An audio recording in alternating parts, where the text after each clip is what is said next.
can I borrow your tongue? You can borrow my mouth. I say my to identify us as a collective.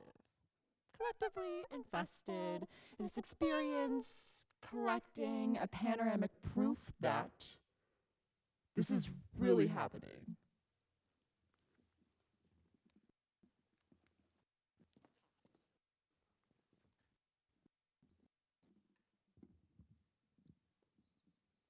That we are really here, and this matters, right?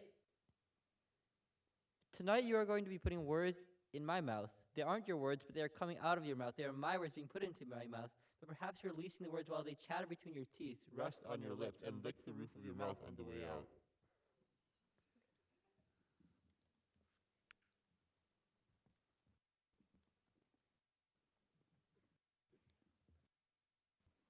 I think you are leasing my words for a couch surf on your tongue.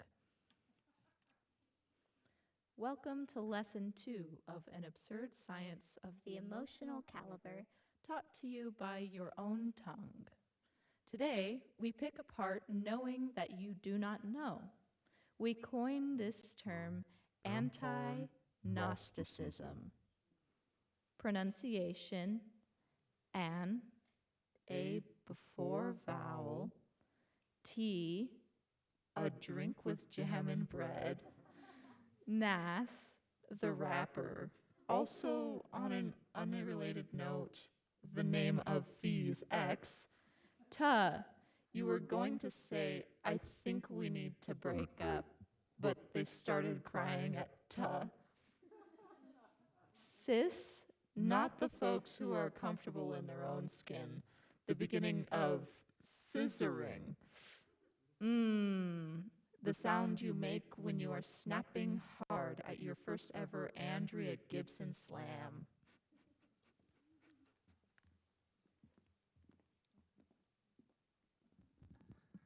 That's Anti-gnosticism.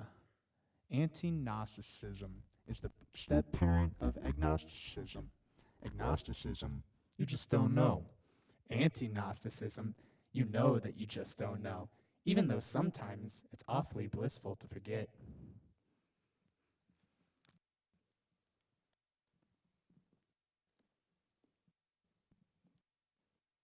Like reading comic books. Comics are sequential, juxtaposed panels that represent individual scenes. Cite Wikipedia, the free encyclopedia.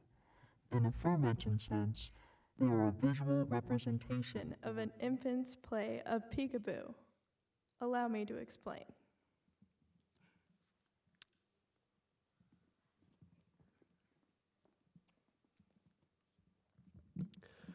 When the grown human hides their face behind their hands from the ungrown human does not know how to assume that the grown human is likely still behind the hands. And so peekaboo has become an important game in early development to teach small humans about not only spatial reasoning, but this act of assumed knowing of things we cannot know with absolute, concrete as the sidewalk beneath your feet certainty.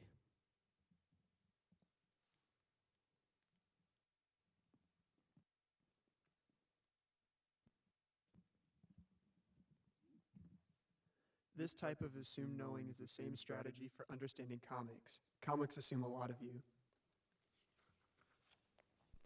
If in panel 1 you see the letter A, then in panel 2 you see the letter C, you are expected to infer that in the space between panels 1 and 2 there is an omitted panel.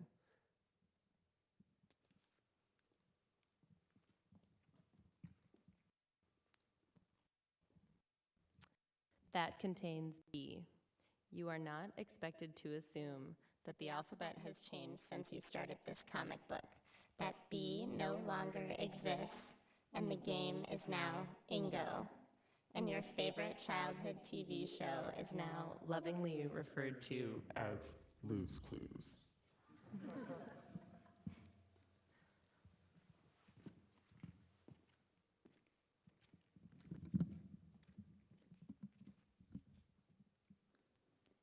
They ask that you not only acknowledge what the artist presents you, but also what the artist does not.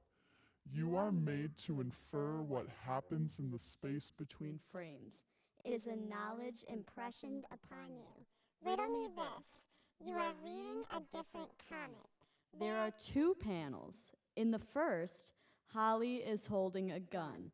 In the second panel, a man is on the ground.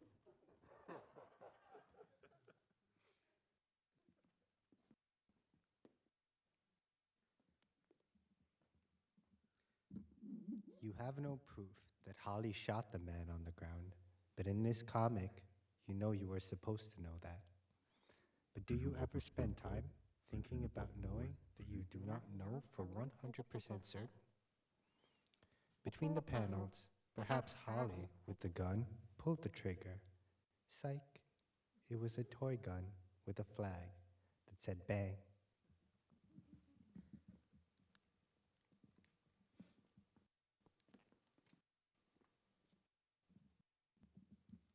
Then proceed to flag down a taxi, take off to the airport and meet her lover, the arms dealer in Argentina. Meanwhile, man on the ground was actually a CrossFit trainer, demonstrating the proper technique for a burpee.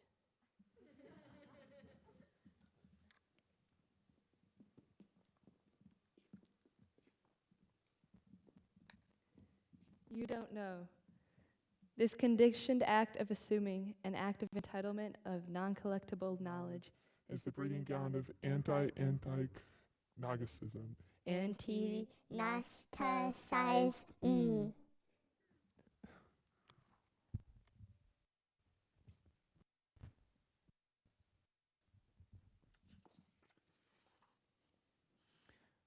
Is what allows you to assume that you understand me now, that you have words in my mouth, and to assume that I too have tasted the words in yours.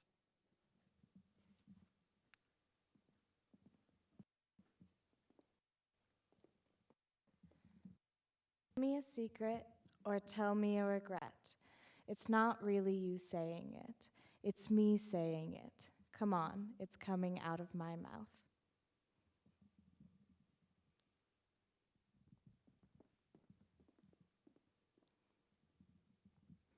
You have immunity. We are in the midst of lawless oceans. Neither visual nor vocal identity govern you. Drown that little voice that tells you not to say it with the one That says it's so. Tell me something I don't know.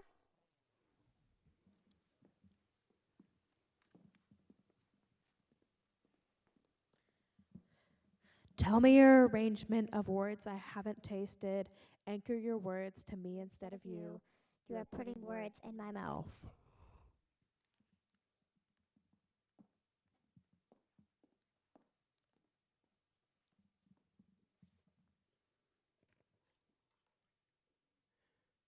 Would you want to permanently trade faces? Limit your answer to 2 sentences. Do you think you could do a better job of living as Camille Fee than Camille Fee already do? Answer in your own words, although I suppose they are not your own, because I am saying them.